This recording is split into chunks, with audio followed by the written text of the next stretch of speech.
din po nating kalimutan na i-like and follow and share yung ating page. Church on the Rock, Boracay, Assemblies of God, and every social media platforms. FB, Instagram, and YouTube. Further announcements. Wow, exciting. What? Through it all. Through it all, ito po yung pamagat. Couples Night. When? February 16, 2024, 6 p.m. onwards. Where? Pinnacle, Boracay. Resorts and villas. Attire. Oh, wow. Something sparkle, shining, glitter, or casual attire and Sunday dresses will do. Just know, shorts not allowed. Alanin nyo, bawal ang short. Prepare! O, ito na. Prepare. 850 plus. May plus yan ha. 850 plus each person for our buffet and venue. So, hatian po ang venue natin. Okay? Maliwanag po. Salamat po sa inyong lahat. Kung lahat ay naintindihan yung mga announcement. Amen? Hallelujah. Proceed po tayo sa ating stewardship.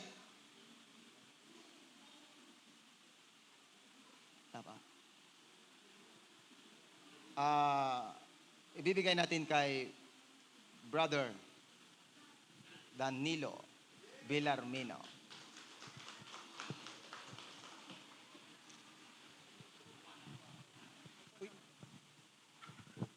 Kaon ko ginadaga mo. Matsaga na kuban ako sa couples night nga ra. Sa among edad nga ra matsamasaot yung matasigol kami misis ka. Siguro ay dayang no time nga magbalik loob kami sa pagkabata. Wow, sabi ko kay misis, masaot yung man makon kita. Natandaan mo ba makon misis? Hambay ko sa akon. Natandaan mo love nung tayo'y kinasal, pinasaot ta. Sapit sa 16, masaot yung man kita at uman. Amen. Hallelujah. Napakaganda sana. Pero, prepare kita sa aton, agamutan. Simple man lang ron.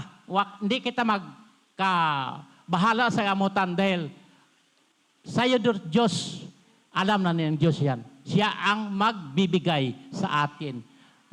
Kayang-kaya ng Diyos ibigay sa atin yan. Amen. Siyempre, pitful yan kita sa Ginoo.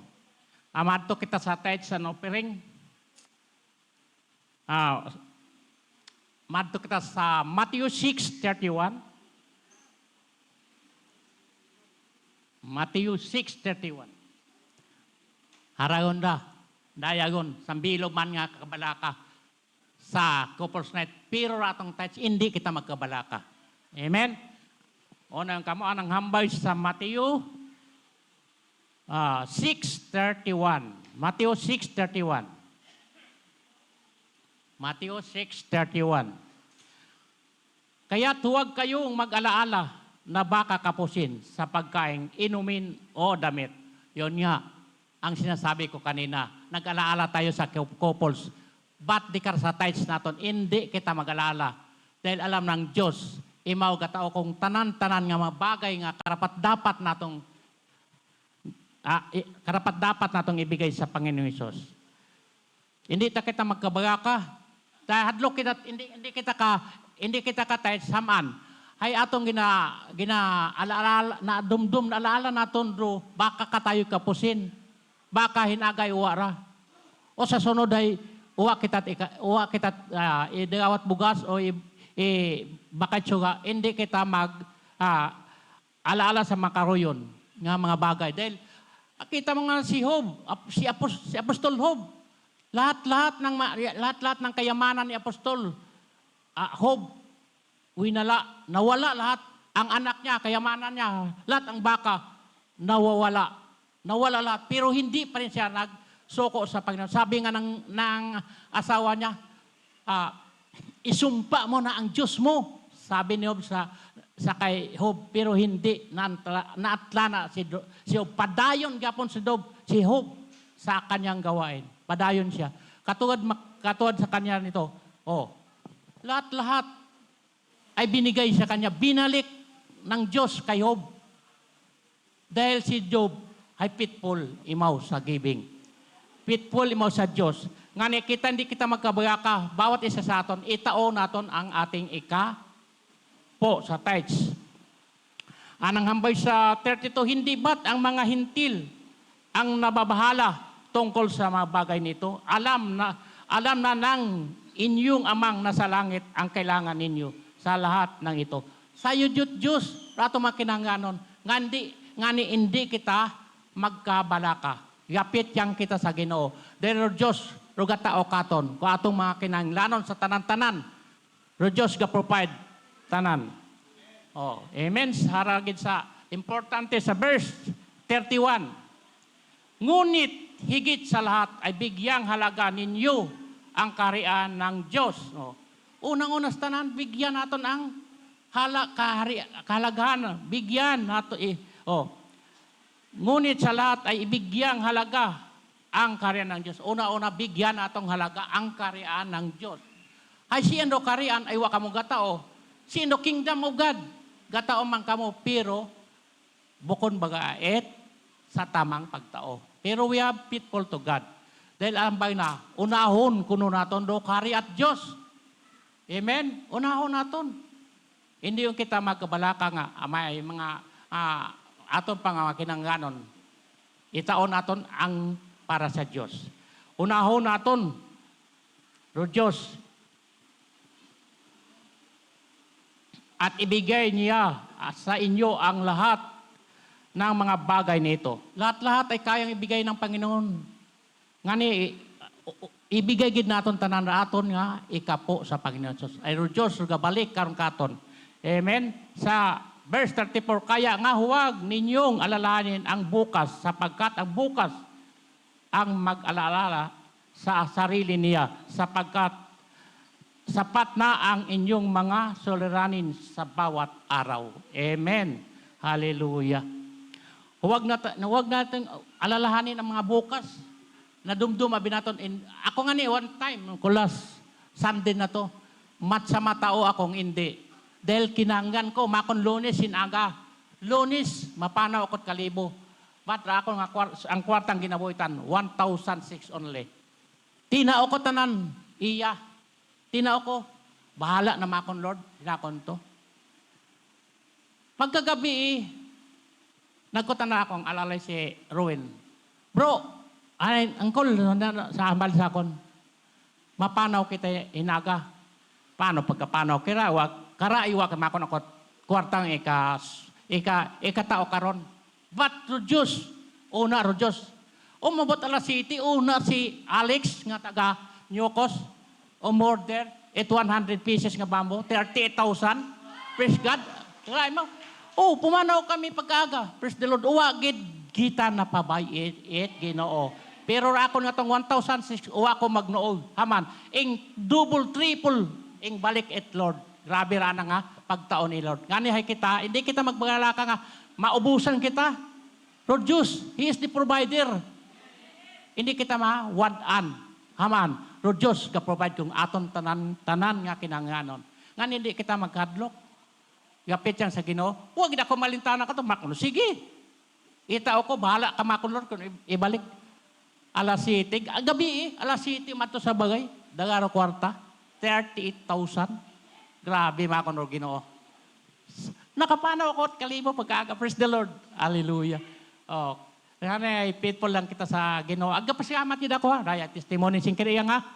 Kay Mrs. Pag abot namon, nagpatsikap kami ko Friday.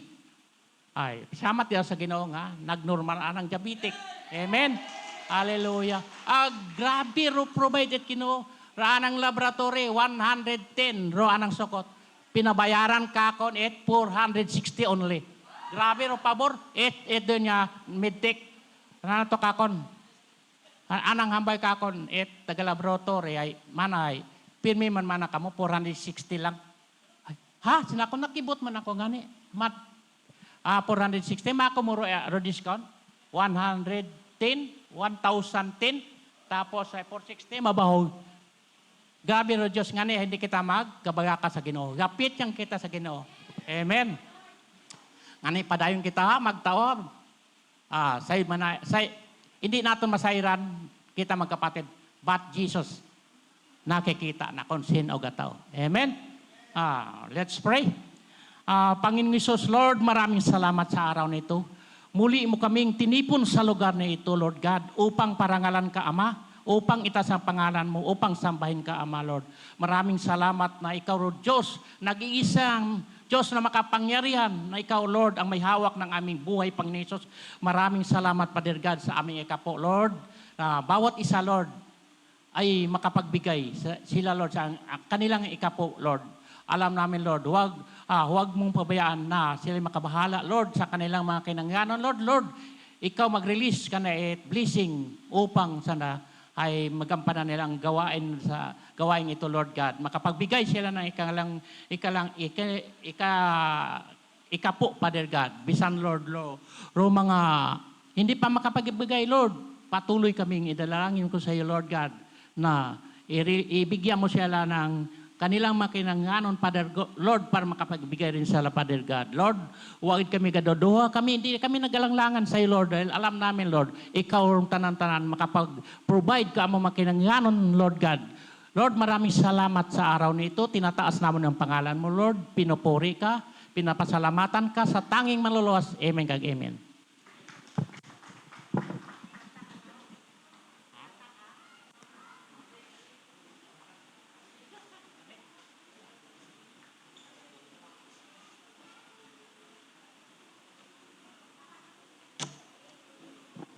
Sa muli, ating pong tatawagin ng ating kabrother na si Bro Nick. Magbibigay po siya ng Song Offering. Ating pong bigyan ng masigabong palakpak ang ating Panginoon at si Brother Nick Hilito.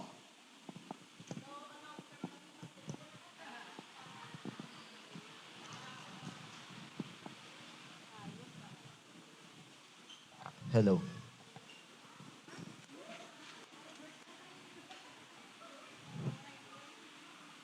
Isang magandang pinagpala sa umaga sa ating lahat.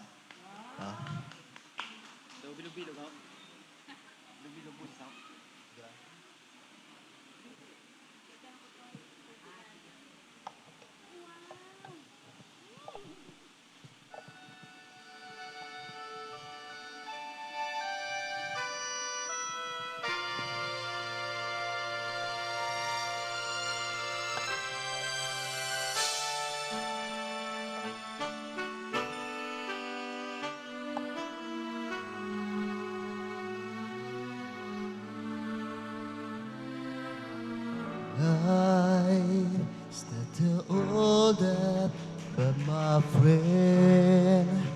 Ooh, if you believe in yourself, if you believe someone who walks to life with you, you'll never be alone. Just learn to reach out. Open your heart, lift up your hands to God. He'll show you the way. And he said, cast your burdens upon me, those who are heavily laden.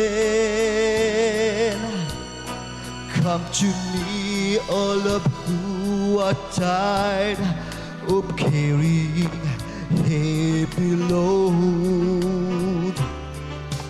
For the yoke I will give you is easy, and my burden is light. Come to me, and I will give you rest. When you feel the world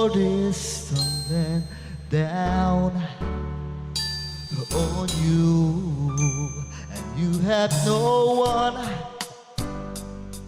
that you can hold on to. Just face the rising sun, and you see His hope, and there's no need to run. Lift up your hands to God, and you will feel alright.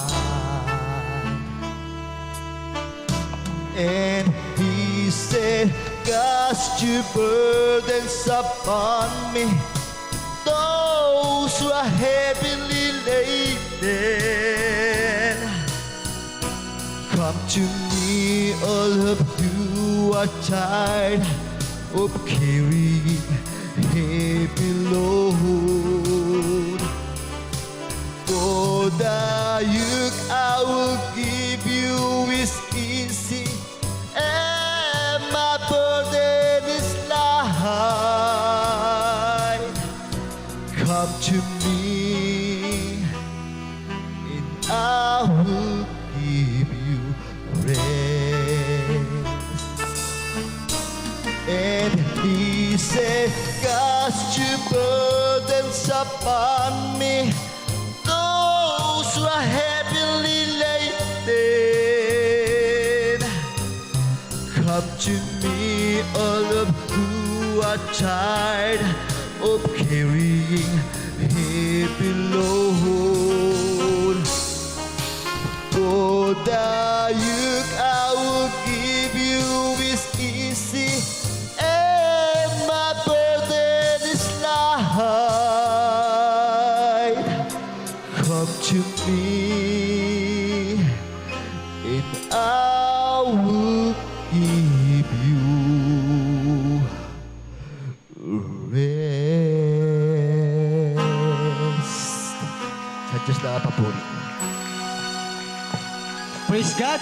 Ang ganda ng boses. Ay na-encourage namin dyan ang mga katatayan na every Sunday na dapat mag-song o praying. Amen? Napakabuti ng Diyos sa buhay ni Bro Nick. O ating pong tunghayan, hindi pa po tapos. Mayroon po pong kasunod. Ito po'y magbibigay din ng kanilang talento para sa Panginoong Hesus, para sa ating Panginoong Diyos. Itong aking dalawang binata.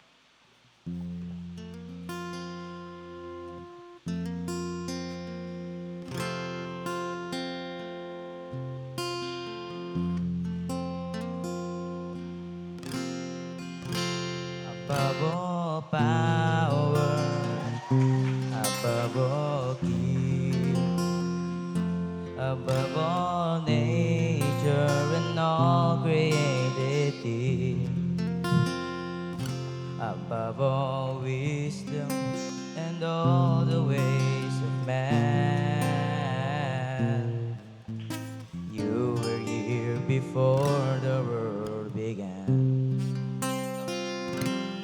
Above all power, above all kings, above all nature and all created things, above all wisdom and all the ways of man. You were here before the world began. Above all kingdom, above all thrones, above all wonders the world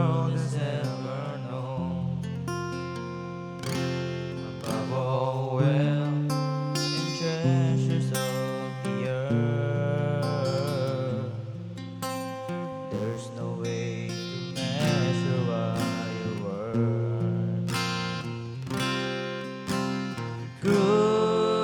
Crucified, laid behind the stone, you live to die, rejected and alone, like a rose trampled on the ground.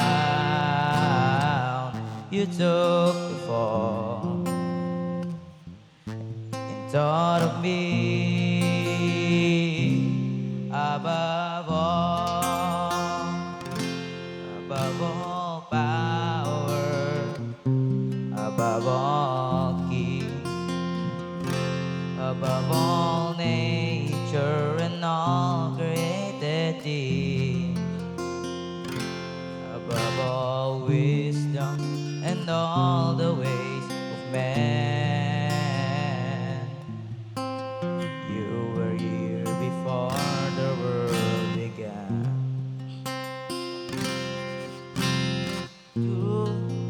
Crucified, laid behind the stone, you live to die, rejected and alone, like a rose trampled on the ground. You took the fall and thought of me above all.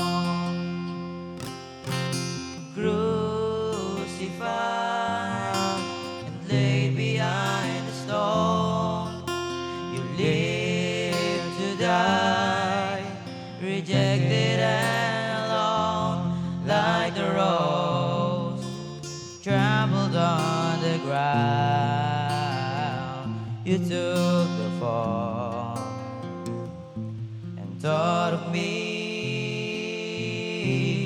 above all, like the rose trampled on the ground.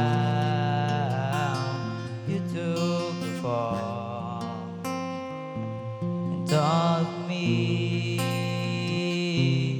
above all. Amen. Salamat sa Panginoon Diyos sa buhay ng dalawa kong binata. So akin pong binabati, wini-welcome si Justin Mondihar. Welcome, brother. So tayo po'y magpatuloy. Proceed po tayo sa ating congregational prayer na ililid sa atin ni Brother GP Ambres.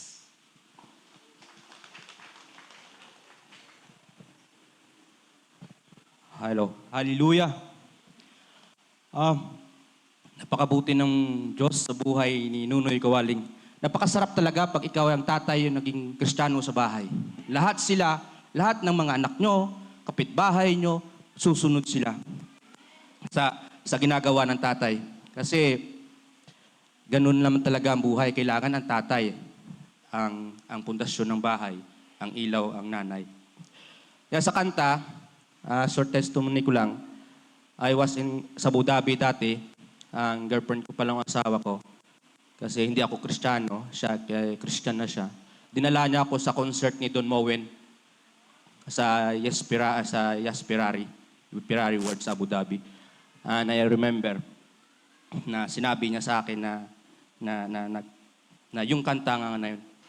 Napaka-special sa amin yun, part ng mag-asawa. Kasi doon ko nakilala ang paunti-unti ang Diyos na dapat sa buhay ng isang pamilya, dapat ang isang lalaki ang manguna sa bilang pagkikristyano, magiging mabait sa mga anak, sa asawa, at sa pagiging kristyano sa buong komunidad. Bro, napakabuti ng Diyos sa inyo, Bro Nunoy, sa imong pamilya. Pwede po tayong tumayo, ang pwedeng tumayo. Ang hindi lang po ay okay lang po. Bigyan natin ng pagpupugay ang salita ng Diyos. Sabi nga niya sa Matthew 6:9-10, Ito ang kailangan na i-pray natin ng bawat puso, ng bawat kaluluwa, ng bawat bahay, sa buhay ng bawat isa. Sabi niya ngayon, Our Father who is in heaven, hallowed be your name. Your kingdom come, your will be done on earth as it is in heaven. Thank you, Lord, sa mga pray na binigay mo sa amin. Lord, Father in heaven, in the name of Jesus of Nazareth, we pray sa aming pastor at pastora. Patuloy mo po silang bigyan ng lakas sa kanilang paglilingkod po nila sa inyo. Salamat po, Lord, sa pagbibigay mo ng another year sa aming pastora. At sa mga may birthday ngayong taon, thank you for advance. We pray din po, Lord, God, sa church na ito, na patuloy mo po itong gamitin sa pagtupad ng iyong mga plano dito sa mundo. Gamitin mo po kami sa pag-share ng good news sa mga tao na ikaw ang Diyos ng mga Diyos at Hari ng mga hari at ang aming Savior. We pray, O Lord, sa kabila ng pahirap ng pahirap ang buhay sa mundo. Huwag mo po kaming pabayaan at samahan mo po kami. Mapagtagumpayan po namin ito. At samahan mo po rin kami sa hirap at saya ng aming buhay. We pray din po, Lord, sa aming mga hanap buhay at mga aming pinagkakakitaan na patuloy mo pong padaluyin ang biyaya sa amin, financial man, spiritual na blessing na ibinigay mo sa amin. Lord, we pray din po sa mga taong may mga sakit na pagalingin mo po sila para po ma-enjoy nila ang buhay nila dito sa mundo. We pray din po, Lord God, sa mga trabaho, promotion, sana maibigay mo po sa kanila. Ganon din po ang aming mga business. I-bless mo po ito dahil kasama po namin kayo dito. We declare to the Lord.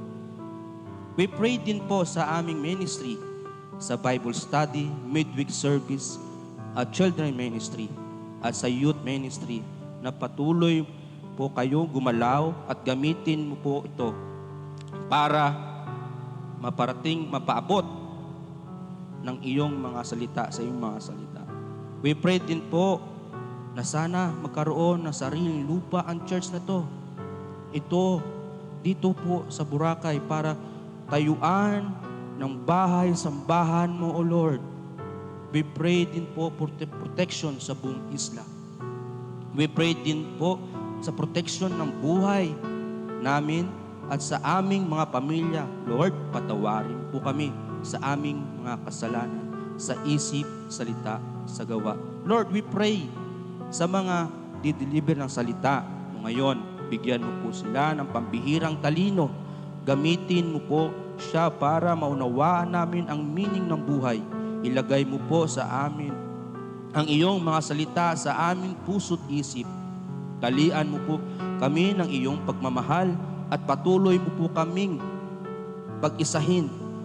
This is our prayer. In Jesus' name we pray, Nazareth. Everybody say Amen.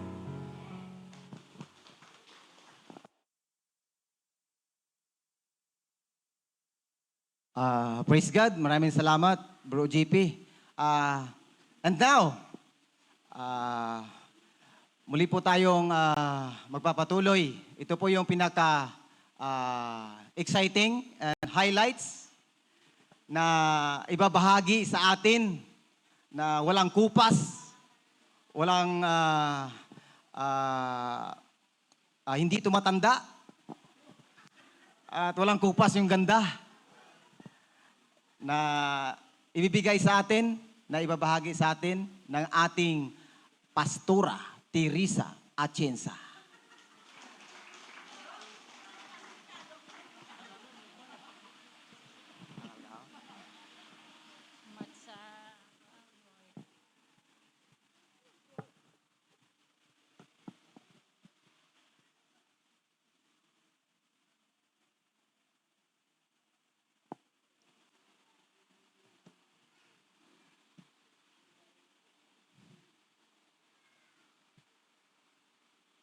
Good morning, everyone. Katatapos lang ng New Year, so ang greeting naman natin ngayon, Happy Hearts Day. Hawakan mo yung mga puso natin at sasabihin natin, okay ka pa ba? Okay pa ba yan?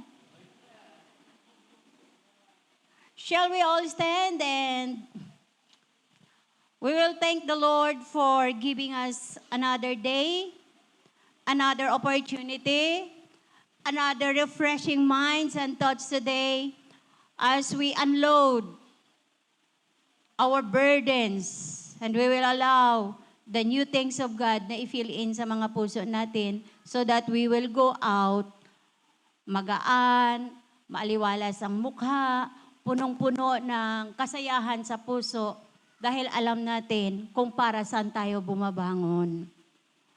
Father God, today, in the name of Jesus, we lift you up on this place. Thank you, Holy Spirit, that you are still here around. I do pray nga yakapin mo ang bawat isa, yung may mga bumabagabag sa kanilang mga isipan at mga puso, Panginoon. Yakapin mo, Diyos, at bigyan mo ng word of comfort at ipadama mo na nandito ka sa aming kalagitnaan, O Diyos. Maraming salamat na tinanggap mo ang aming mga papuri. Tinanggap mo mula sa aming mga labi. Tinanggap mo ang lahat ng aming ginawa, maging ang bawat pamilya, bawat buhay dito, Panginoon. Dalangin ko that in the name of Jesus, we will experience healing right now. And we will dwell in the atmosphere of peace because the Holy Spirit brings peace, joy, and comfort because that's the kingdom of God. And no matter what, the reality of this world will not really affect our faith in you as we go through all the seasons of life. We do believe that something great, something good that will happen to those who believe in the name of Jesus. Sa mga may ini-endure na mga karamdaman, Panginoon, dalangin ko, Diyos, na Ikaw ang Diyos ng kagalingan, Diyos ng pagpapala, sa mga nangangailangan ng medication, Diyos ka na magpo-provide, sa mga nangangailangan, lahat sa mga may pinapaaral, mga colleges, Lord, dalangin ko, Diyos, and I declare that part of your nature is the God who provide because you are Jehovah Jireh. And today, Lord God, we set our hearts, Father, that as young people in this day's generation, Lord, bilang mga magulang, we will leave the legacy ng aming mga anak ay magtatagumpay at makapagtapos at maganda ang kanilang kinabukasan dahil yun ang aming tinatrabaho. Sa mga tatay ngayon, Panginoon, na may mga pinagdadaanan, na mga kahirapan sa buhay, Lord, dalangin ko na Ikaw si Jesus ang Diyos na mag-confront at magbigay sa amin ng tamang landas at direksyon, Panginoon. Dalangin ko sa bawat tahanan na ma-evaluate namin ang aming sitwasyon dahil Ikaw ang Diyos na pinagmumulan ng lahat ng mabuti. Salamat sa mga pamilya ng Church and the Rock, Lord, na pinanggagalingan mo at ginagamit mo para magiging resources ng pagpapala at maganap ang iyong kalooban dito sa lupa habang ikaw ay hindi pa nakabalik. Bless the resources of their hands. Bless those who trust you and really believe, surrendering their treasures to you faithfully every Sunday. Ibalik mo ito ng siksikliglig at umaapaw. Maraming salamat sa mga gawain na patuloy na gumagawa sila. Dalangin ko, Diyos, na patuloy mo kaming basbasan. Give us your time, Lord God, that we will set forth our feet in the Kairos season, Lord God, that we can manifest, Lord God, in the abundance of your goodness and in the abundance of your wisdom today. Holy Spirit, we give you all the praise. Ikaw lang, Kristo Jesus, ang itataas namin sa aming mga kalagitnaan. Kung mayroon man dito, Panginoon, na walang focus at distracted, dalangin ko, Holy Spirit, tapikin mo ang aming mga puso at isipan na ituon ang aming pananaw sa iyo. Dahil may maganda kang sasabihin, may maganda kang gagawin, may ipinapangako ka na kung ito ang aming hahawakan, hindi kami mapapahiya at mabibigo. Mamahan kami, manahan, we will dwell in the integrity of walking you as we believe in Jesus. Bless your word today. In the name of Jesus we pray. Amen and amen and amen. This is our Communion Sunday today at salamat sa mga kalalakihan natin. Ang gagaling ng mga boses. Grabe si Lord, yung mga wala sa amin, binigay talaga sa inyo. We are proud of you guys. Tapikin mo yung katabi mo, sabihin mo, pinagmamalaki ka ni Jesus. Kaya bantay-bantay lang. Sige, yung seryoso. Yung seryoso, ipinagmamalaki ka ni Jesus. Kaya ipinagmamalaki din namin kayo ni Pastor. Wala pa man tayo ngayong building, wala pa man tayong magandang salamat sa mga gumaganda na mga bahay at mga nag-i-expand.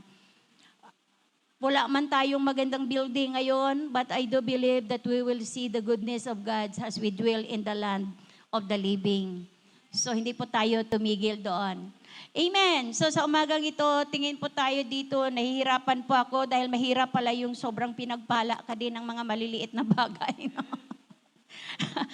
Sa kasawiang palad po, na-reset ang aking Facebook account, ang aking lahat-lahat, dahil siguro na-detect na isang number pag nag-login ka sa 2 unit. sa tablet at saka sa cellphone. So inaaral ko po ito because nang dahil po sa inyo gusto ko po mag-level up. Nang dahil po sa inyo, dahil mga matatalino kayo, gusto ko rin matuto at magiging matalino para po mabigyan ko rin po kayo ng tamang turo mula sa salita ng Diyos. Yung tamang pangungusap at pananalita mula sa salita ng Diyos para po pagbalik ni Jesus, lahat po tayo papuntang langit. Tama po ba? Saan po ba ang biyahe ninyo? Saan po ba tayo gumigising? Para kanino? Malalaman natin yan mamaya. Sige po, tingnan natin. Tingin, lateral thinking. Huwag muna tayo mag-critical thinking. Lateral thinking. Tingnan nyo. Ano kaya yan? Ano kaya ang iniisip ng picture na yan? Siyempre, alam ko. Baka mayroon dito, hindi alam ko ano yung hinahawakan niya. Akala nyo? Ha? Kompas. Young people, nakikita nyo yung kompas? Kakahawa kayo sa school ng kompas? Hindi. Honestly. Mga tatay, alam nyo? Mga nanay, ano daw yan? Para saan kaya yan? Ha? Honestly, ako nga hindi marunong tumingin ng kompas eh. Ano ba? North ba to? South ba? Nasaan ba ako? Sa north ba? Sa south ba? Sa east or sa west? Diba? So lahat naman po tayo, hindi kayo kagaya sa akin. Lahat po ba marunong tumingin? O anong location natin? Kung may mga kompas kayo, anong yung location natin? Sa north ba tayo? Sa south? Sa east? Or sa west? Saan po ba tayo? Ano bang location natin ngayon? Dito. Ha? Sure? Hindi nyo ata alam eh.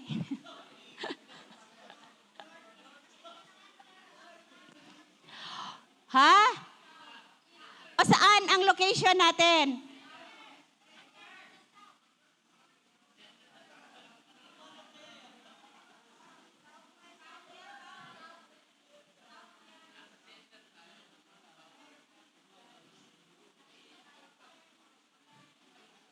Bakit mahalaga ang may kumpas at marunong ka magbasa ng kumpas? Ginagamit niyo pa ba ngayon yan?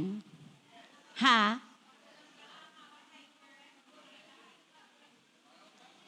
Ay, sige nga, mag-isip-isip kayo. Alam ko yung iniisip niyo. Anong oras na naman kami nito matapos mamaya? Kaya mag-isip kayo dahil what you know, you will become. What you think, it will follow your direction. What is in your heart, the mouth speak. So ano kaya sa tingin ninyo, bakit siya may kompas? Para saan? Para hindi maligaw. Para alam niya ang location niya at saka direction niya. Kasi typical talaga kung mga westernized tayo na mga tao, mga European, magaling yung mga communication nila eh. Kaya yung mga intel na mga foreigner, yung mga yan, pag sinabi lang nila, we are in the northwest position, centigrade, ganito, ganyan, alam na yan ng sniper kung sinong titiruhin niya, kung saan naka-location. Kasi they were all familiar of the word compass, direction, and location. Saan yung diretso mo? Saan yung direksyon mo? Mahalaga po yun sa isang Kristiyano dahil hindi lang po tayo nagpalit ng relihiyon at simbahan. Tama po ba? At ang ginagawa po natin ito, hindi lang po para makacheck tayo ng attendance. So, titignan po natin kung ano man yung mga kaisipan ninyo dyan sa kumpas na yan. It will always follow reflection on the Bible that will connect into our message this morning. So, are you aware? Every day sa location, sa direction ninyo at sa ating destination. Malaga yan ang destination mo, alam mo, ang direction, ang destination, yung mga yan, alam yan. So, kung nagbabalak ka na mag-travel to Singapore ka, kukuha ka na ng local na tour guide for your destination. So that marunong ka sumakay sa mabibilis nila doon na mga, mga train, ang direction saan. Kaya sa palagay ko, sabi ko, kaya siguro ako hindi talaga nakakapunta ng mga ganon dahil hindi ko alam ang mga direksyon, mawawala ako. Di ba? Kung hindi mo alam ang direksyon, mawawala ka talaga. How do you feel kung mawawala ka? Anong mararamdaman mo kung mawawala ka? Di ba nakapunta kayo sa Mall of Asia? Maraming pintuan. Mall yun, mall. Maraming pintuan. May mga south wing, east wing, north wing, kung ano na mga wing. At para't bawat labas mo sa pintuan, hindi lahat ng pintuan na papasukan mo at lalabasan mo, you have same direction as you wanted to go. Tama po? Tama? So mahalaga yan. It speaks about, next slides please.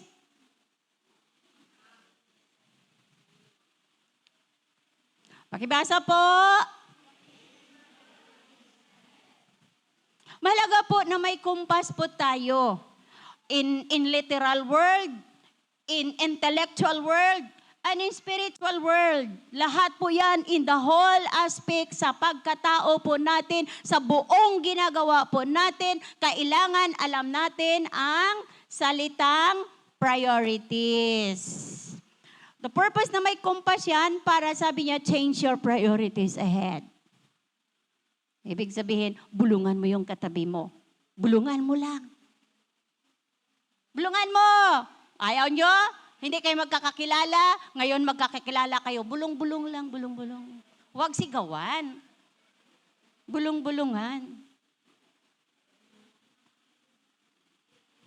So we will take a look at Luke chapter 1. Luke chapter 1, verse 1 to 2.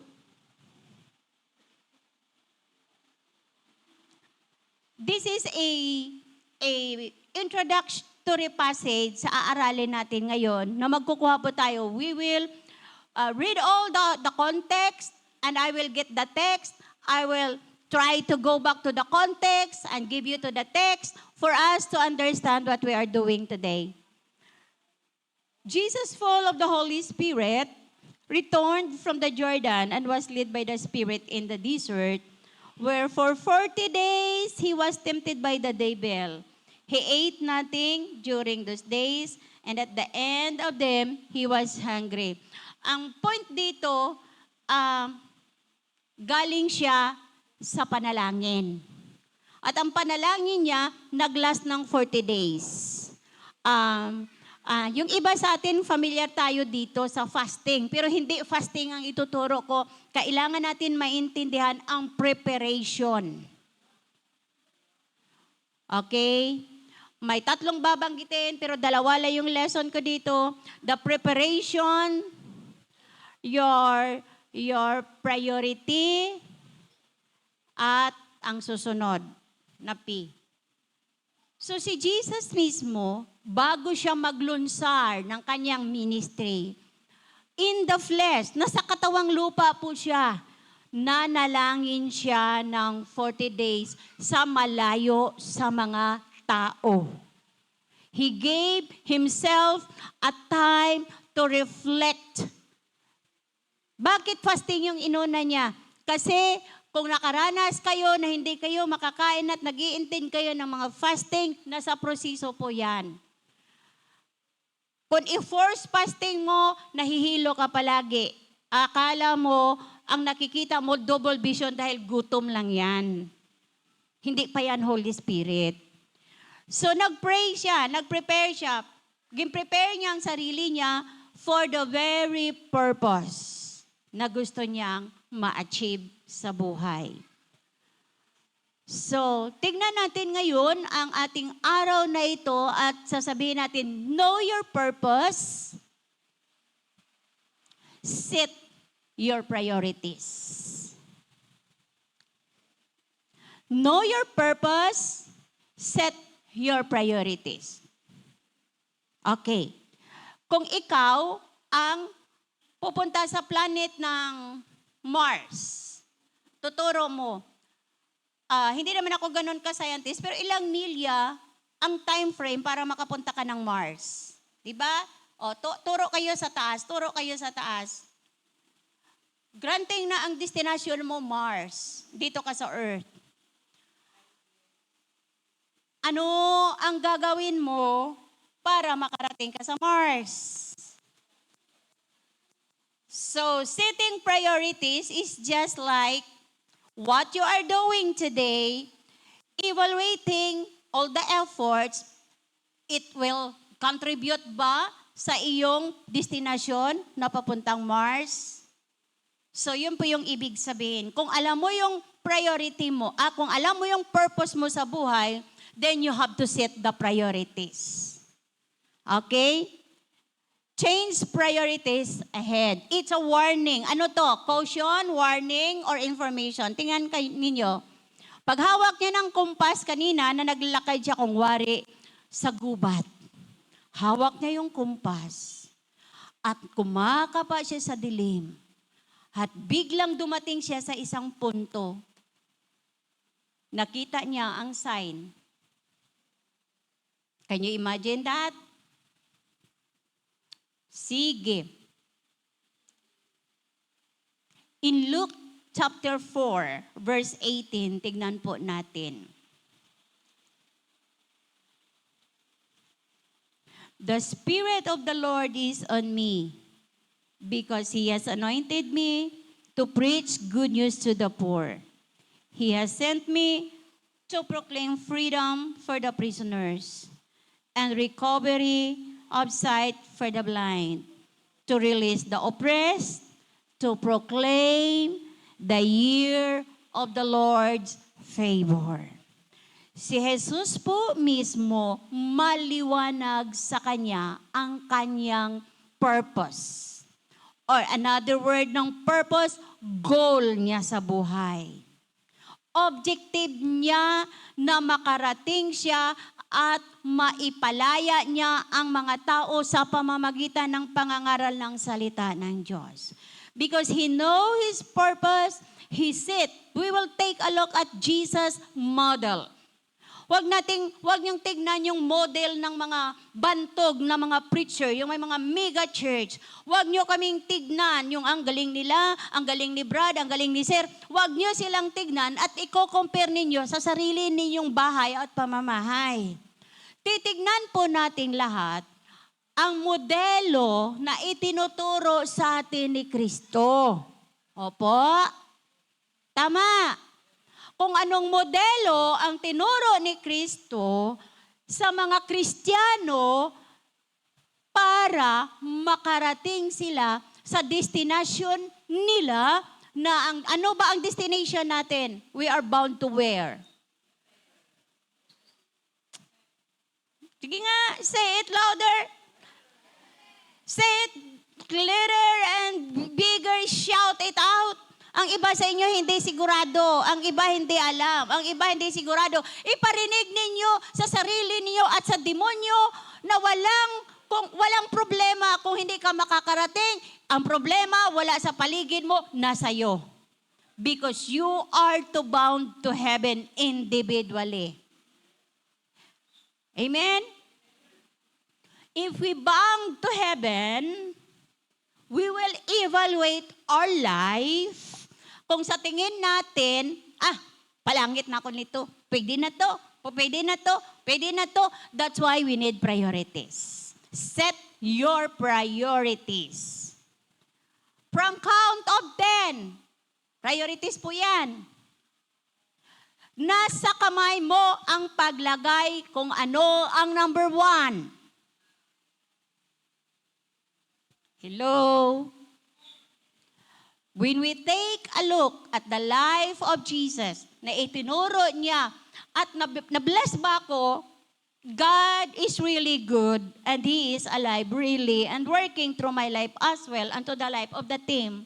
It is because nakikita ko yung lyric ng song, it really, sabi ko, ginamit din yung nag-prepare ng song, pinag-preparehan. Or either ways, nagamit din ako para ma-prepare kong message na to because I am an empty slate. Sa dami-dami ng naka-storage sa aking memory, na-delete lahat. Tsaka sabi ko, ang hirap pala ma-delete ang memory mo, no? Na-delete ang memory ko sa cellphone ko, sa storage ko, hindi ko na maintindihan dahil hindi naman ako ganun kagalingan. So nawala. Sabi ko, no. I know that my God will always lead me and help me in the period of time. Dahil naaawa naman ako kay pastor na hindi na kami pareho makatulog dahil sa sobrang ubo, barukoy nga ubo na mamalat na yung boses niya sa sobrang gano'n. Habi niya, mag-prepare ka, ganito, ganyan. Tapos sinabihan niya ako, parang nakapikit na yung mga mata ko, nakatulog na ba? Nung sinabihan niya ako na mag-prepare ka, parang biglang kaya relate ako sa inyo kung na-shock kayo. Pero the key, prepare. And ito yung number 1. Number 1 priority ni Jesus sa modelo niya, sa pagpanarabaho, sa pagpanggaling, sa paglingkod, lahat-lahat, sa pagsagot ng lahat ng pangangailangan ng mga tao sa bugos ng Judea, Jerusalem at Samaria, lahat ng yon, He set His priorities and He know His objectives. He know His goal. Ang sabi niya dito, verse 42, at daybreak, Jesus went out to a solitary place. The people were looking for Him, and when they came to where He was, they tried to keep Him from leaving them. From leaving them. So saan siya pumunta? Sa solitary place. Anong ginawa niya sa solitary place? There are many verses that speak about Jesus withdraw Himself from the distraction of the world. And these distractions is all good news, preaching the good news, doing good thing wherever He go. Yet, He set apart Himself from the people whom He loved. At ayaw ng mga tao, gusto nila, hindi nila papahingahin si Jesus. Nalagi na lang sa kanila 24/7. Pero si Jesus know His priority and His number 1 priority is prayer. Say it out loud. Prayer. Mga kapatid, ang galing-galing po banggitin. Parang ang tali-talino po natin. Ngayon ko lang napagtanto na ang pinakamahirap na gawain sa paglilingkod sa Diyos ay ang manalangin. At the count of 1 to 10, the priority of Jesus is prayer. Because, alam na natin lahat, marami kayong mga verses na alam, a prayerless person is a powerless person. A prayerless household is a powerless household. A prayerless church is a powerless church. And an individual na prayerless na tao, madali yan ma-fall.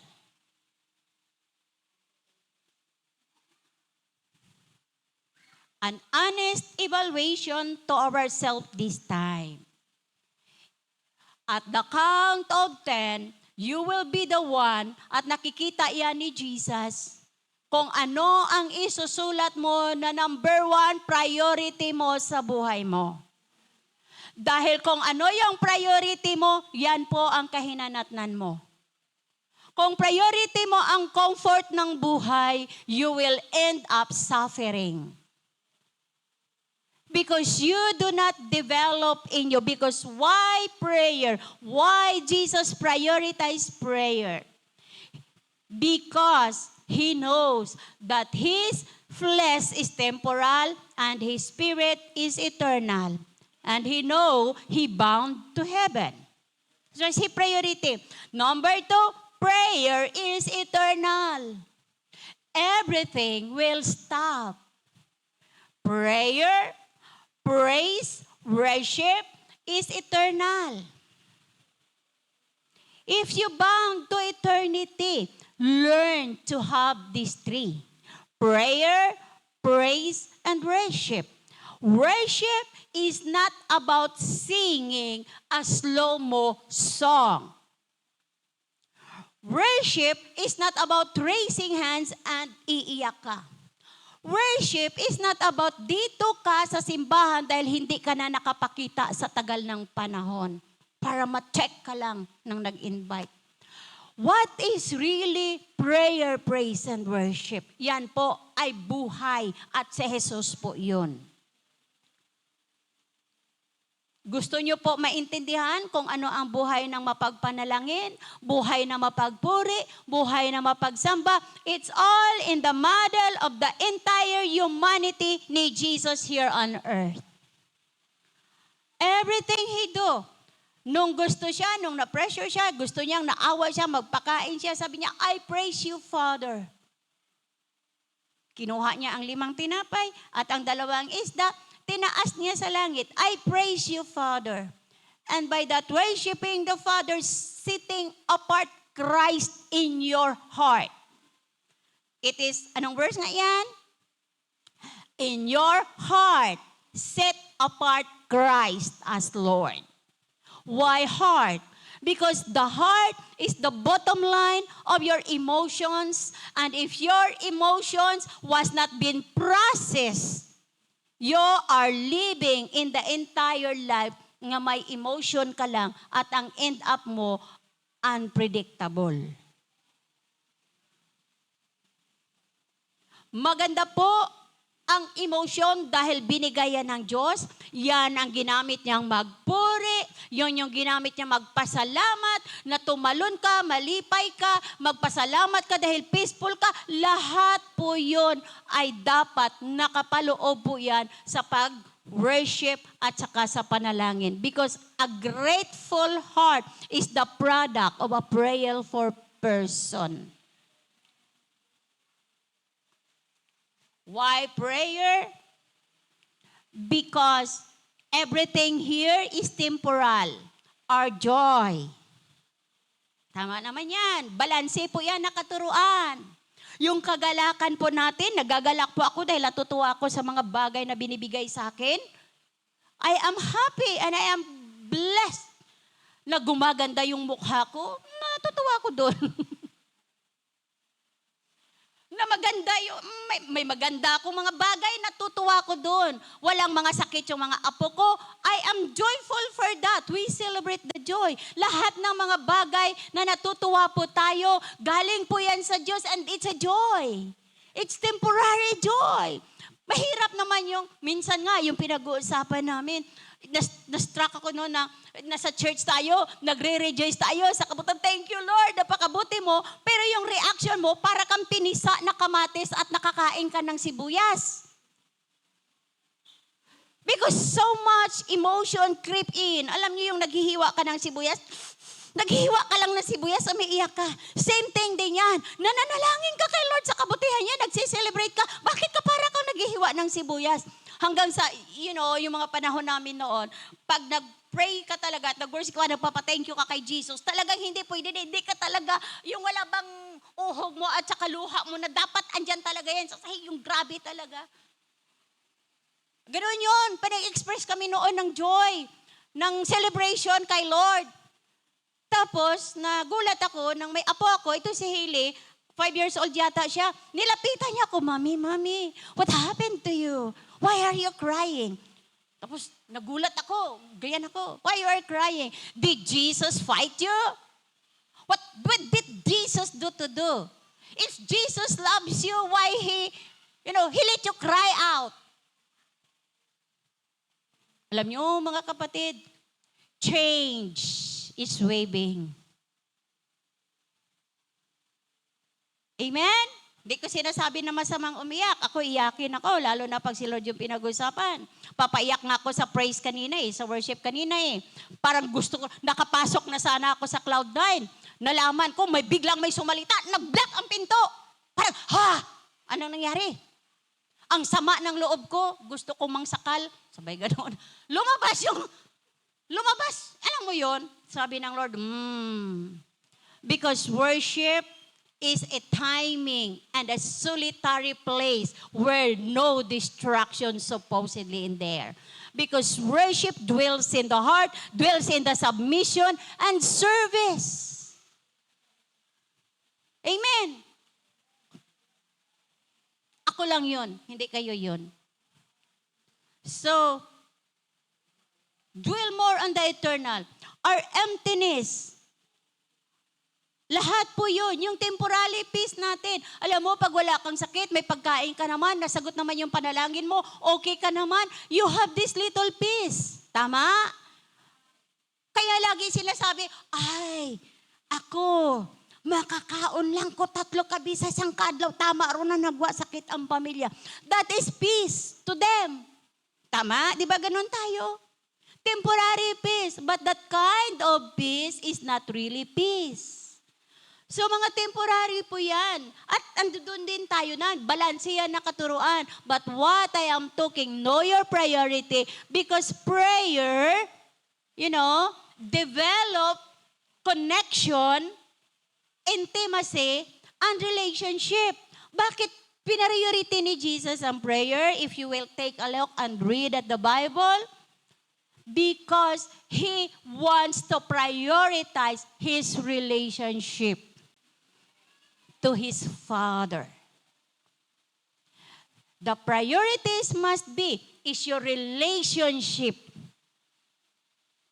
O tingnan, relationship to God, to husband and wives, to children, to the community. It's all relationship. Prayerful person transform and become more lover and sweet and faithful. Pero prayerless person, mabilis ma-fall. If a household of God does not founded, hindi napundar sa prayer, madali mabuwal ang pamilyang yun. Kahit sabihin mo pa, Kristiyano ka pa. When was the last time that you as a family, looking together, sitting down together, putting everything in, and take time to pray and to thank God even in 15 minutes? If heaven is our priority, if heaven is our destination, we should know our purpose. Our purpose, number 1, the priority that we will have is prayer. Sabi ni Victoria Jeff, if it's not life-changing, it's not worth it. Everything you do, everything you work for it, if it is not life-changing, it's not worth it. Realizing po yun kung ano yung nakikita natin. So, Jesus loves the people and people are part of His purpose. Isa sa mga objective niya ay ang maligtas ang mga sangkatawan. Tama? Kaya priority niya manalangin. Huwag ninyong i-confuse si priority at saka si purpose. Para matupad mo ang purpose mo sa buhay, i-priority mo dapat prayer. Pero, kayo ang may hawak ng paper ninyo, kayo ang susulat from count to 10, kayo ang maglalagay kung ano yung number 1 dyan. Diba? I am just telling all you the truth because this is Jesus' model. This is not my model. This is not the church model. And there is no controlling here. There is no manipulation here. I am just taking and talking you the truth because this was Jesus who is talking to you and me. This is His model. And this is supposedly the big picture of a church. The big picture of what is heaven look like. Because in heaven, there is praise, there is worship, and there is prayer. If you cannot dwell in the prayer room, where do you go? Change priorities ahead. Kaya yun yung caution.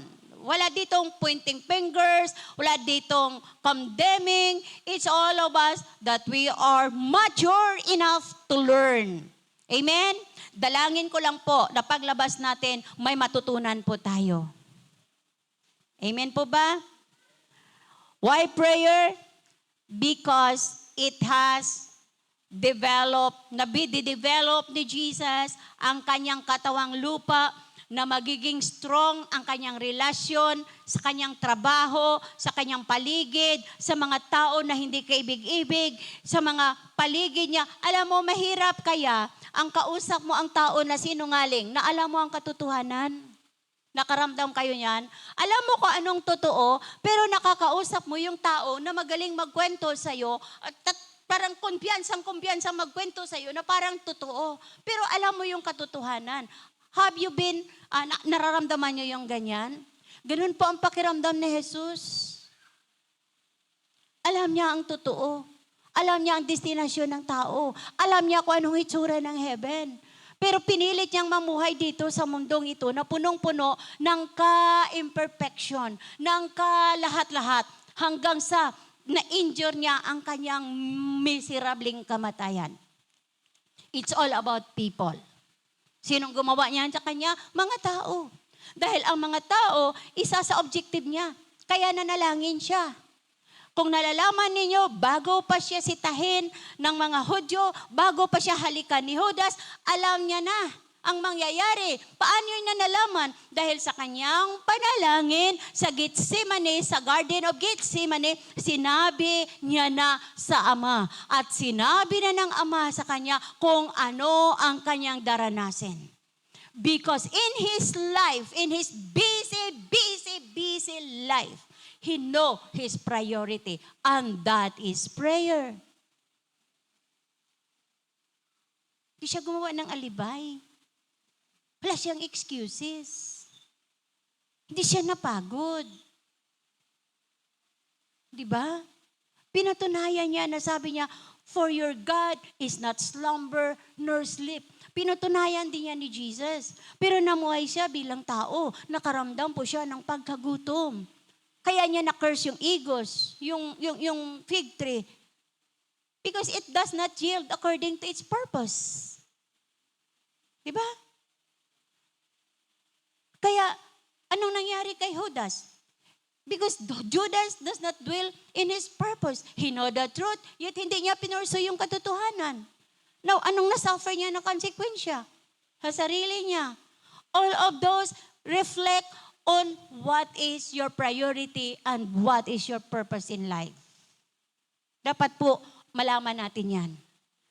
So, dinevelop niya yung strong na mabago niya yung sarili niya. Nanalangin talaga siya. Sabi niya, Ama ko, Ama ko. Alam mo, kung nagbabasa kayo ng Biblia po, wala pong puwang sa puso natin ang lahat ng mga kahirapan, lahat ng mga masasama na maririnig natin sa mundo, lahat ng mga nakikita natin sa mundo.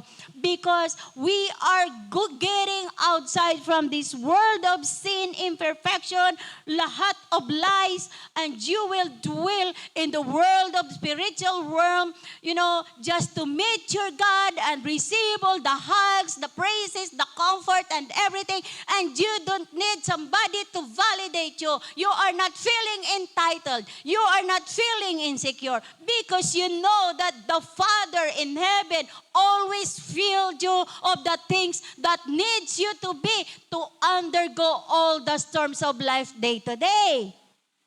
Dahil sa number 1 lang naman tayo nag-uusap. Yung the rest na yan, sa inyo yan, sa atin yan, because we are presenting a balanced teaching. Balansi po. Amen? Number 1 lang po ang pinag-uusapan natin. It is mahalaga po yan sa Diyos. Why the Bible speaks about in the beginning. Dahil kung saan ka nagsisimula, dun ka magtatapos. Kung nagsimula ka sa mali, kahit pilitin mo yan na maganda, mabubuwag po yan. Ang pinakamaganda because our God is a God of restoration. He's a God of many chances. He's a God that really transform sa mga pangit natin na kaugalian, sa mga emotional natin na mga pag-uugali, sa mga kaisipan natin na akala natin ang tali-talino natin. Akala natin alam na natin ang lahat. Akala natin ito yung pagkakakilala natin sa Diyos. Kaya maraming nag-aaway-away na mga sekta at mga reliyon sa iisang Diyos. Isang iglesia nahahati sa iisang Diyos. Di ba? Dahil ano ba ang pagkakakilala mo sa Diyos? Saan ka ba dadalhin ng ginagawa mo na to para sa Diyos? Ang ginagawa mo ba na ito, ay ito ba sigurado ka na ito yung requirement mo papuntang langit? Ask question. Be critical thinkers. Question your thoughts. Argue your decision making. Give space to your emotion. Question if, what if? Ngayon, sweet. After 5 years niyan, hiwalay. And the world displayed a lot of illustration for that. The world na nilulook up ninyo at tinitignan ninyo na magiging pattern ng inyong buhay, tignan mo sila. Kahit ginto pa ang cake, kahit ginto pa ang car, kahit ginto pa ang apakan dito sa lupa, hindi naman yun ginto, gold lang, glittering gold lang yan. Tapos sabi nila, maghihiwalay din yan. Tapos tinanggap na yung tagline, wala naman talagang forever. Alam mo yung mga gano'n na mga thoughts? Alam mo yung mga ganong kaisipan? See? And sometimes we Christians fall into that line of thoughts. Sometimes professional fall into that line of thoughts. Sabi mo, bilisan mo na ngayon. Bilisan mo na nagpakasaya ka sa lupa dahil wala na yan sa langit. Kaya siguro na uso yung kantaan, sa langit wala ng beer.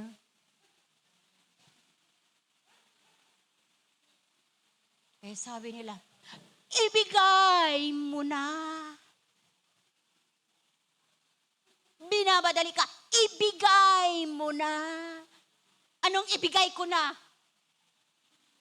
Parang ang basihan ba ng pag-ibig ngayon ay napakababaw, parang immorality?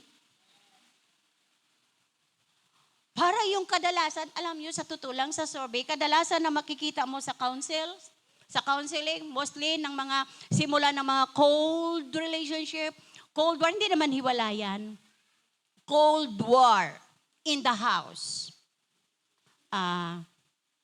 In the area of what? Hindi ko lang babanggitin dito, may mga young people censored. Pero when it comes sa couple, may mga bagay na dapat nating maiintindihan. Dahil nagsasabi tayo, mahal ko kay Lord, thank you Jesus. Pagdating sa asawa mo, tignan mo sila, ikaw nga dyan, ano ka, saan ka dyan, sino ka ba dyan, si Paulo ka ba, si Daniel ka ba, Katniel ka ba, or Gerald Anderson ka ba, sino ka ba dyan?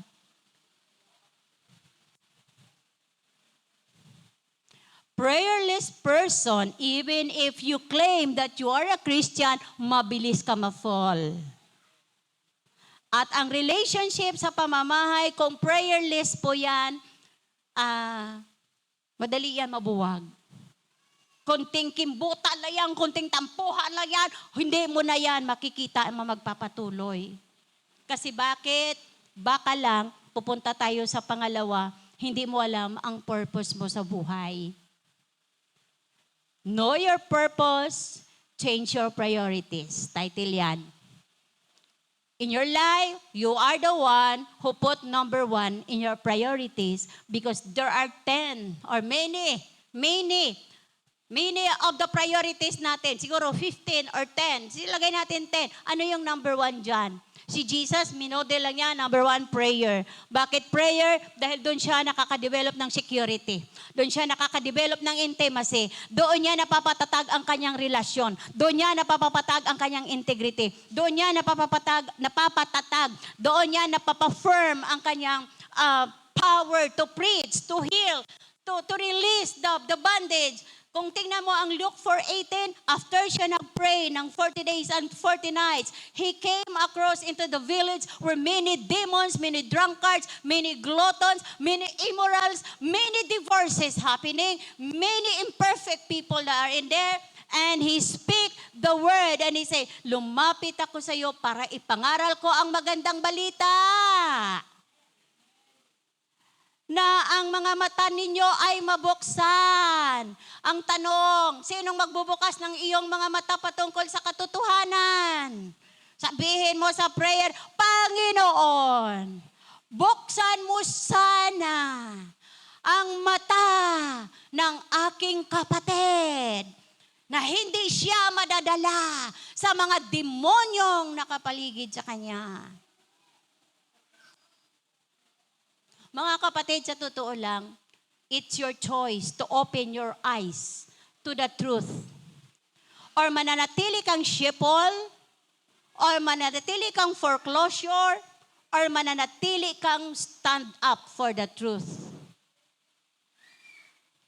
It's your choice. You hear the word of God, you see that Jesus is offering healing, salvation, nasa sa atin po yun kung paniniwalaan natin or hindi. Nasa atin po kung itutuloy nyo or hindi. Nasa inyo po kung mag-change kayo direction or hindi. Nasa tao po ang pagdesisyon at pagpili. Hindi po tayo ginawa ng Diyos na robot. Hindi tayo mga magulang na ang mga anak natin pag ayaw uminom ng gamot, buksa ang bibig. Dali na, halika.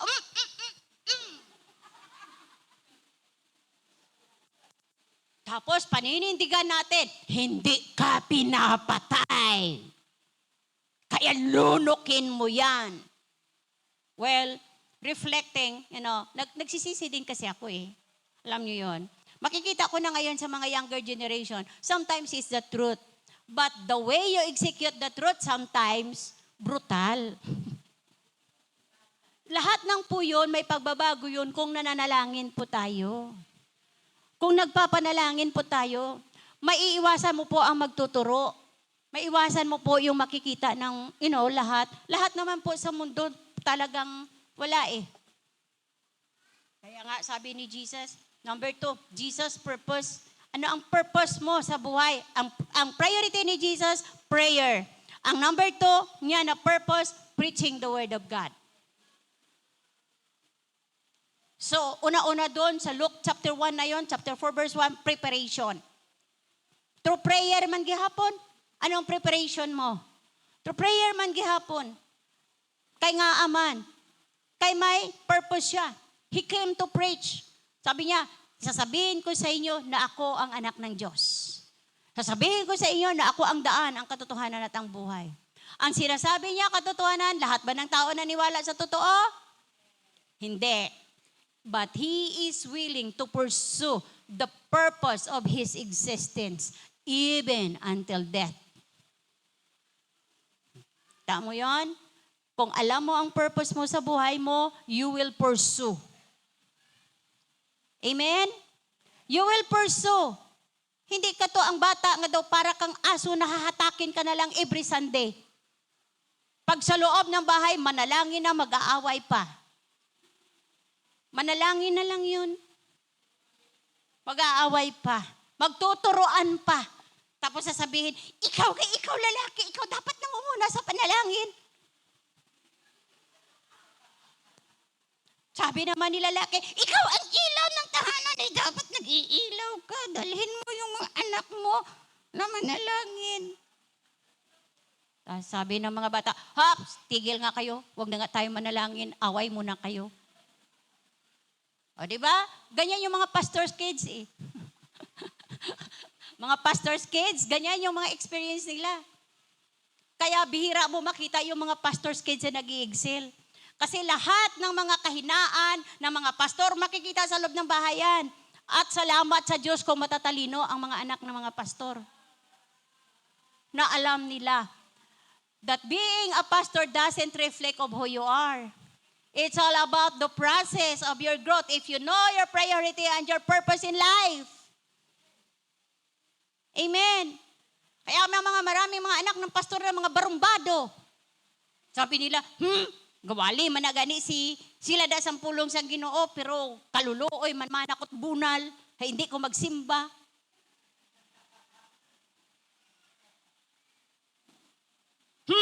Di ba? Kaya aman, may expression tayo na, I mean no harm.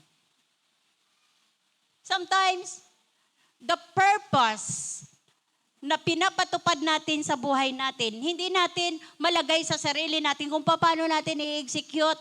Matutunan po natin yan kung manalangin po tayo lagi-lagi. Gaano ba kalaki ang percentage mo sa prayer life mo? Na-notice nyo? Just an honest evaluation. Na-notice nyo, kapag ka nasa cellphone ka, magugulat ka, ay, alas 8 na pala. Ay, alas 12 na pala. Pero sa prayer, 15 minutes,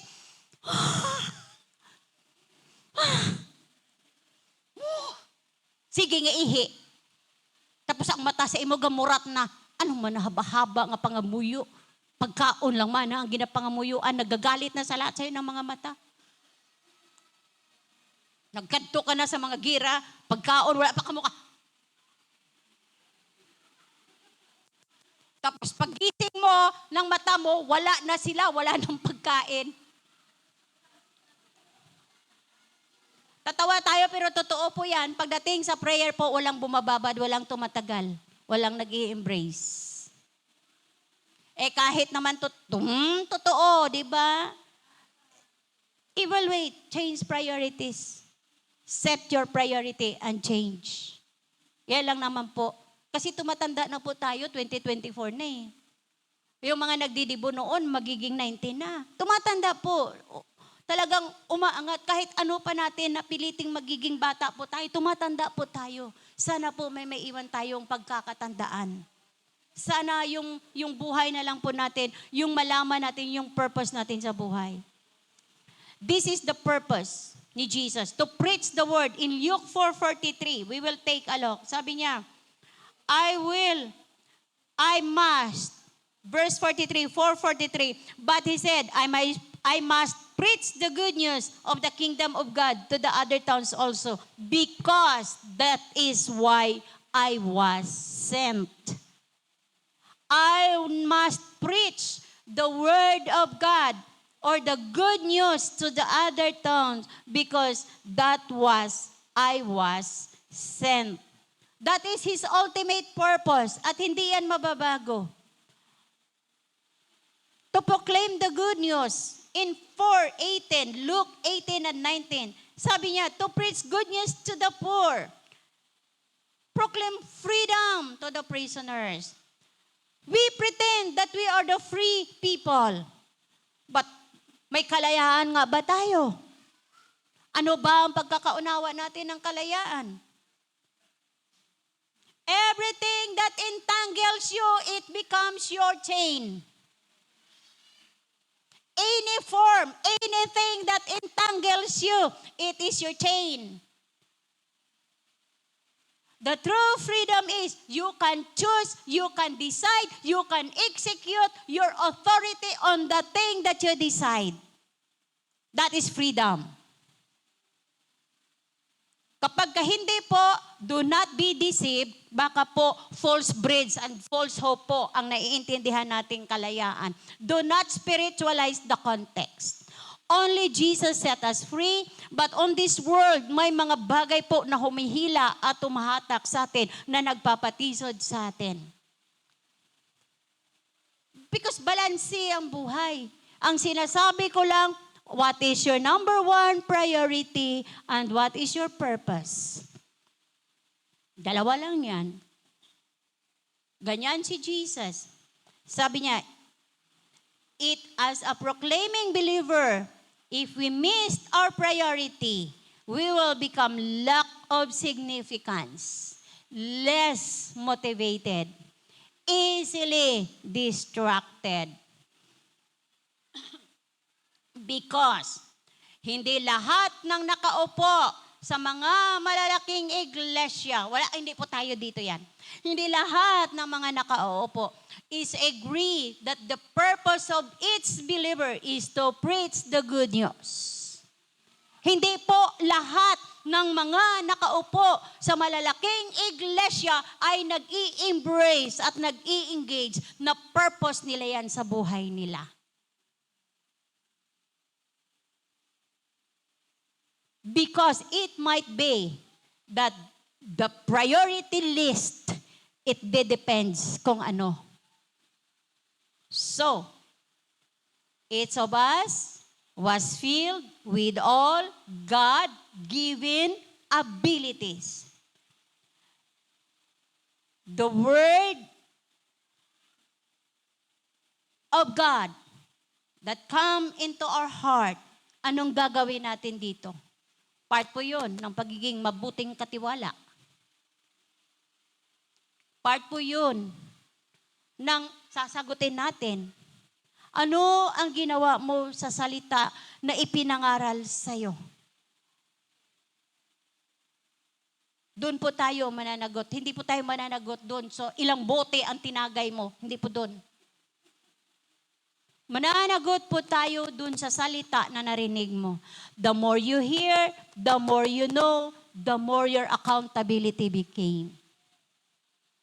So, tignan po natin that we will discover our God-given abilities and we will give it to the Lord and we will do the things or the thing that can bring us into the fulfillment of that purpose of your life.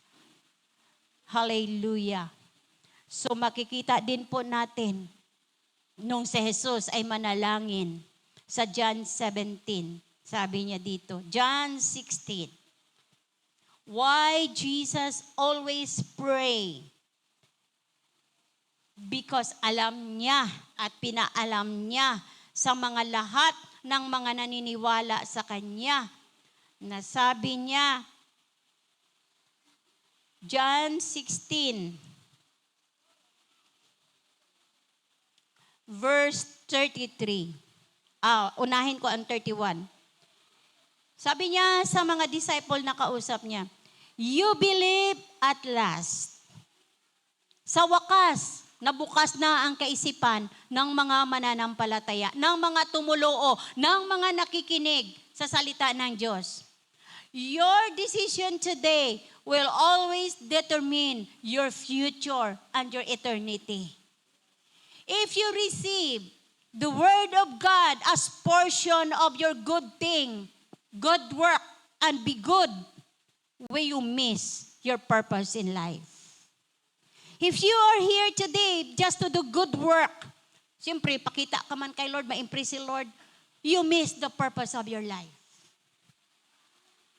Jesus said, sabi niya, but the time is coming and has come in John 16, verse 31 to 33. When you will be scattered. See, tignan mo to, hindi si Jesus nagsinungaling. Hindi niya sinugarcoat ang good news. Sinabi niya, darating ang pagkakataon at darating sa iyo, sa buhay mo. Kahit ano ka pa, darating sa iyo na maghihiwa-hiwalay kayo. Sabi niya, you will be scattered. Each of his own home. You will leave me alone. Yet I am not alone, for my Father is with me. Kaya siya nagpanalangin ng todo-todo dahil alam niya, anong tawag dito? He was betrayed by the people who are recipient and beneficiaries of all the miracles and the good things that He was provided. Ibe-betrayed po siya. Kaya sinabi niya, na lahat kayo wala pong lilingon sa akin. Kanya-kanya kayong iskapo ng sarili ninyong pangangailangan at sariling comfort.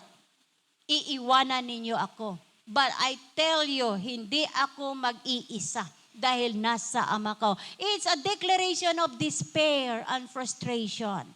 Yet, he know his purpose. That's why he claimed to that prayer that he prayed in the Garden of Gethsemane, Father, Father, because he know the truth. If it is possible to remove this cup of suffering, it's an idiomatic expression, the cup. Punong-puno ang cup niya because magsasuffer siya.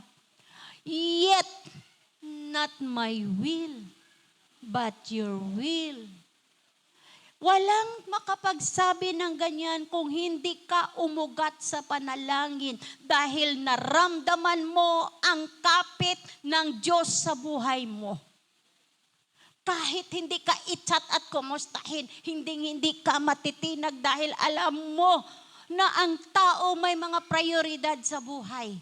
Pero kapag ka si Jesus ang priority, even 2 or 3 gathered together, working for that priorities in life. Sabi ni Jesus, whatever you agree together here on earth, I will agree it in heaven.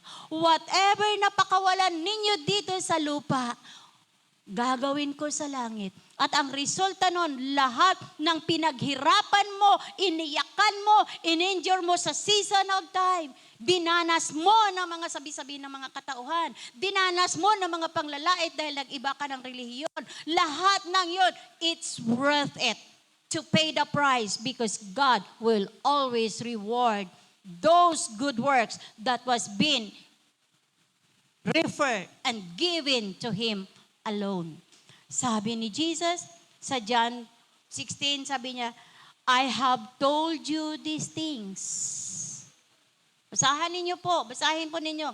I have told you these things. Balansi po ito na pagtuturo. This is a preparation that the gospel, that the good news, hindi po laging ngiti at sarap ng buhay. At hindi rin po lahat pasakit. Kahit umiiyak po tayo, may pag-asa po tayo dahil alam natin ang purpose ng bawat ginagawa natin. Alam natin ang purpose ng bakit paghihirap natin. Alam natin ang hirap na dinadanas natin araw-araw para ma-achieve ng Diyos ang layunin niya sa buhay mo na ikaw ay mag-mature at matuto kang maghintay at manalangin ka sa tamang panahon na ibibigay sa iyo ng Diyos.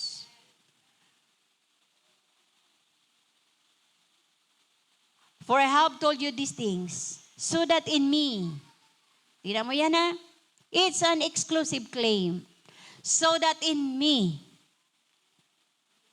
you may have peace. In this world, you will have trouble.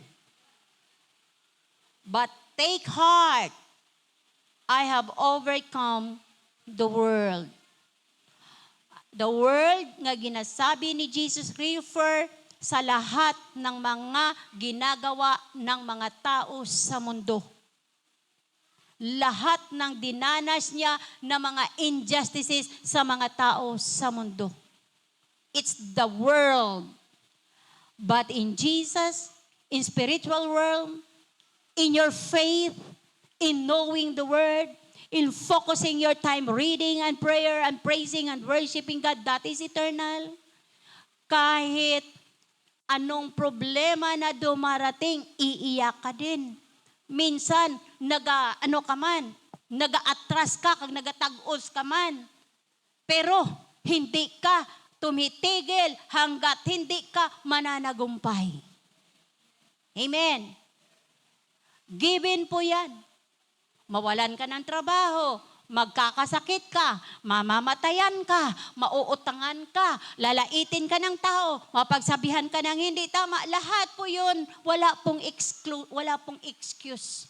Kaya we will make sure, wag mong sasabihin na, grabe na yung prayer ko, Lord, grabe na yung panalangin ko, tapos ganito yung sasabihin sa akin. Remember Jesus, when He was been fasted for 40 days and 40 nights, dinala lang siya sa parang upang tusok-tuksoin lang siya ng dyablo. Dahil ang kanyang katawang lupa ay nanghihina. Pero dahil tumatag siya sa panalangin, nag-invest siya ng quality time sa relasyon niya sa Ama. Amen? His intimacy was being developed in the period of prayer. His connection and his prayer was being developed. You know, ang relasyon niya sa Father na develop because human siya eh. The Father, kaya nag-dwell siya doon sa prayer all the time. And after na napapagod siya sa pag-feed, sa pag-feeding, sa pagpagaling, sa pag-rescue, lahat-lahat yun, he withdraw. Nag-a-unload siya, nag-a-unwind siya. Hindi siya nagbabar hopping. Kung di, pumupunta siya sa solitary place wherein the ministering angel came to him and he praised God and he thanked God and he worshiped God. And after na madaling araw, umiiyak siya, nananalangin siya doon. Biniministeryuhan siya ng kanyang Ama sa langit. Paggising na naman niya sa umaga, sangkatutak na naman ng mga tao na walang tigil sa kakahingi ng tulong. Sangkatutak na mga tao na walang tigil sa kakahingi ng prayer request. Sangkatutak na mga tao na mga inaaligiran ng demonyo ayaw magpalaya ng sarili nila. Gusto nilang manatili doon. Sabi ni Jesus, if this house is divided, it will collapse. Ibig sabihin, ang utak mo, Kristiyano, kung divided yan, you will collapse. Don't pretend that you will go to heaven. If you cannot set your priority in life and you cannot fulfill, you do not know your purpose. Alam mo, may skit tayo na ang buhay daw, kain, tulog, trabaho, saya, kain, tulog, trabaho, enjoy, enjoy. You know, that is life. Plus na bumabaha ngayon ng mga quotation na life is short, enjoy. Anong ibig sabihin yan? You live once. Do all the things na nasa puso mo, nasasaya ka. Alam mo lahat ng yon, kung wala kang prinsipyo ng salita ng Diyos, you will be carried away. You will become a sheeple person. You cannot identify what is true and what is wrong. Amen. Hallelujah. Mga tatay, challenge ko sa atin ngayon. Mga nanay, mga pamilya, this church was been blessed by a good father and a good housewives and a good family. We will preserve our generation in the sacredness of prayer in the house. Hindi naman yan na lahat ng oras mo manalangin ka. This is our evaluation moment. Hallelujah. Shall we all stand?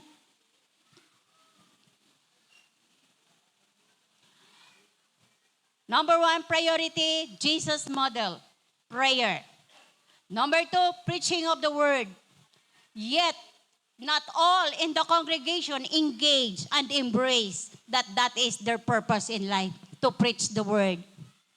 What is your engagement and what is your purpose in life? If you do not know that, then come to Jesus today.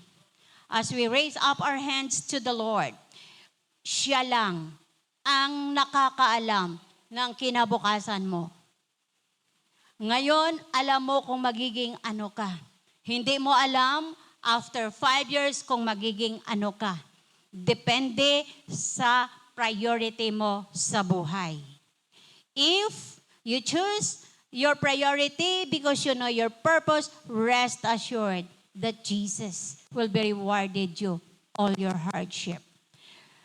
Kung hindi pa stable, kung magulo ang utak mo, magulo ang isip mo, hindi mo alam ang purpose ng Diyos sa buhay mo, this is your time. While the music team is singing, as we prepare ourselves for this communion, make sure you will go to heaven. Bago ka lumabas po dito, dapat natanggap mo ang Panginoong Jesus. Shall we raise our hands and pray and thank God for the life, for the talents, for the families, for the works, for the opportunities na mayroon tayo, na sa lahat ng mga ginagawa natin, kasama natin ang Diyos. Sa pamamahay natin, i-build up natin ang panalangin. Today, Lord God, alam ko ang pinakamahirap na trabaho ay ang manalangin.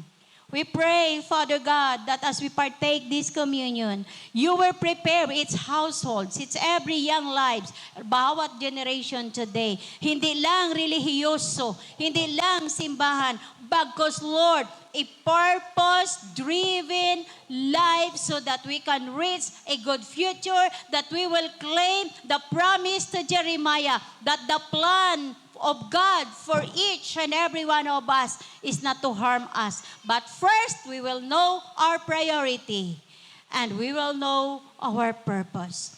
Thank you, Lord, for your life, for your commitment, for your wisdom, and thank you for these lives, Lord.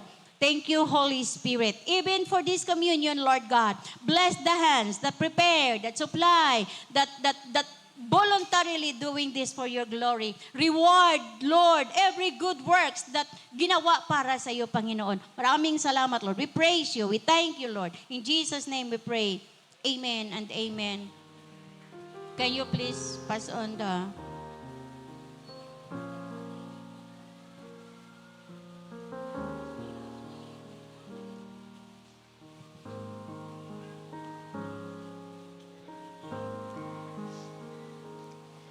It's your blood that cleanses me. It's your blood that gives me life. It's your blood that took my place in redeeming sacrifice and washes me whiter than the snow, than the snow.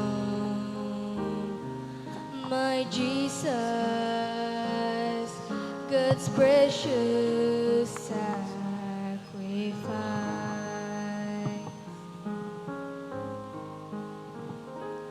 It's your blood that cleanses me. It's your blood that gives me life. It's your blood that took my place in redeeming sacrifice and washes me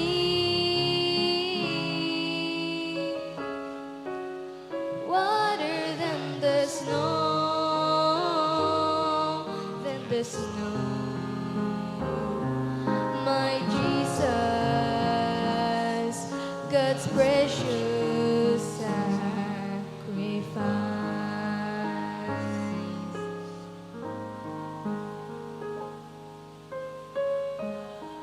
That cleanses me. It's your blood that gives me life. It's your blood that took my place in redeeming sacrifice and washes me whiter than the snow, than the snow. My Jesus, God's precious sacrifice.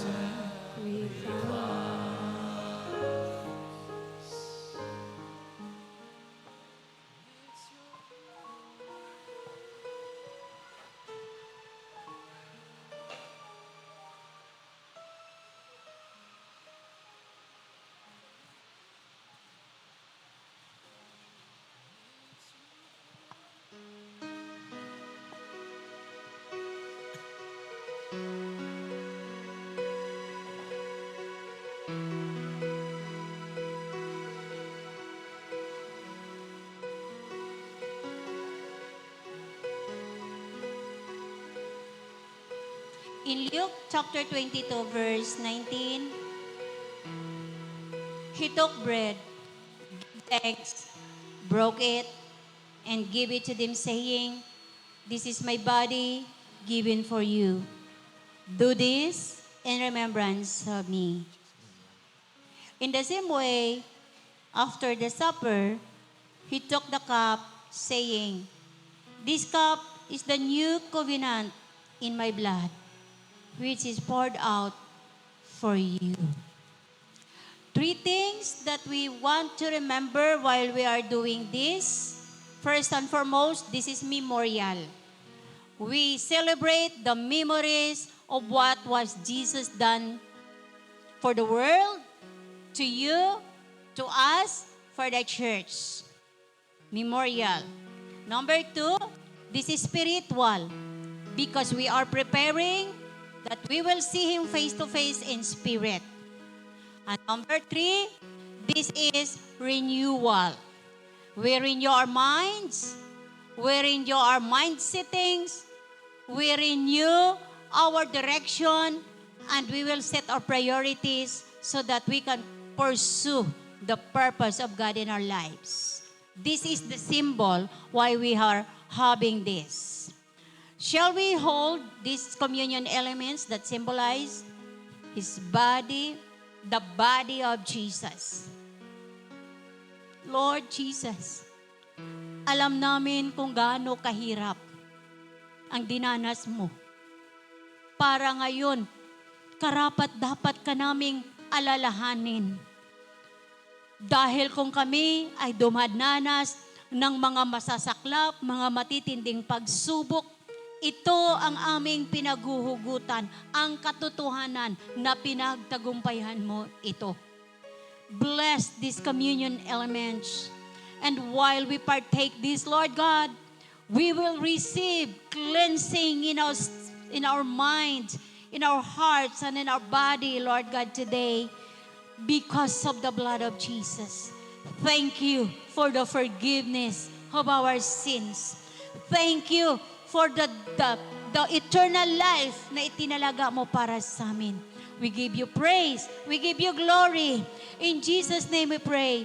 Amen and amen. And let's all partake this.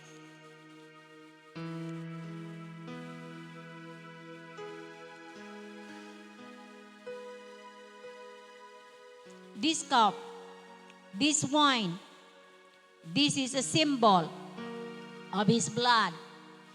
First,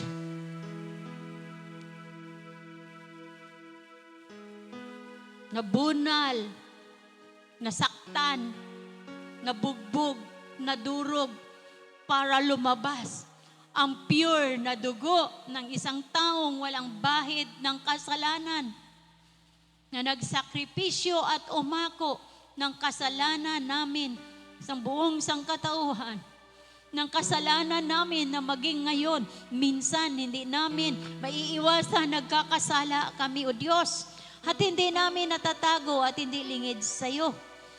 Kaya mahalaga na maalaala namin ang iyong ginawa para sa amin. Dalangin ko ang banal na Espiritu na magbigay sa amin ng konsensya, paalaala, at maramdaman namin na kami ay walang-wala sa iyong harapan kung hindi mo kami hinugasan ng iyong banal na dugo. At ngayon, kami ay maliwanag na lalapit sa iyo at magsasabing, baguhin namin ang aming kaisipan. Unahin namin ikaw as our number one priority. And we will know the purpose and we will pursue that purpose that will bring us eternally to heaven. Thank you, Jesus, for that memorial, for that spiritual things that you offered for us. Thank you for the renewal of our thoughts, of our lives. At lalabas kami sa lugar na ito, Lord God. Naiiwan namin ang lahat ng mga bagay na sa tingin namin hindi makakatulong sa amin na makadiretso sa mga layunin na pinapagawa mo sa amin. Lord, today, make our hearts and our minds set in you to pursue the purpose in your life. That we will preach the word.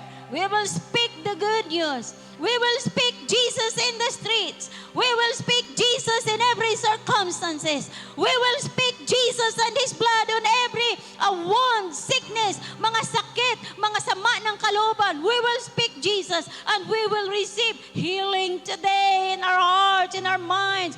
We will speak Jesus into our household, sa mga pamamahay namin, sa mga kapitbahay namin, sa mga relasyon namin na nagpipretend kami na okay pero hindi okay, sa mga buhay-buhay namin, Panginoon. Lord, I speak Jesus, and thank you that today we receive renewed spirit, renewed mindset. Nalalabas kami, Panginoon. Sing busilak ang aming mga puso na iyong nilinis. Sing puti ng aming mga kaisipan na maliwanag naming maiintindihan ng iyong mga salita.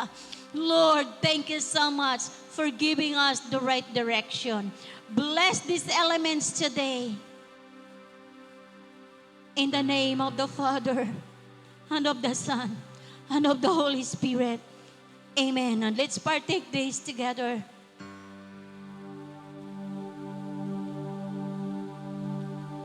Blessed be the word of God. Blessed be those who dwell in the word of God. Let us all change our course and renew our mindset. And we will set our priorities so that we will pursue heaven here on earth. God bless us all. See you on February 16 and on Sunday again.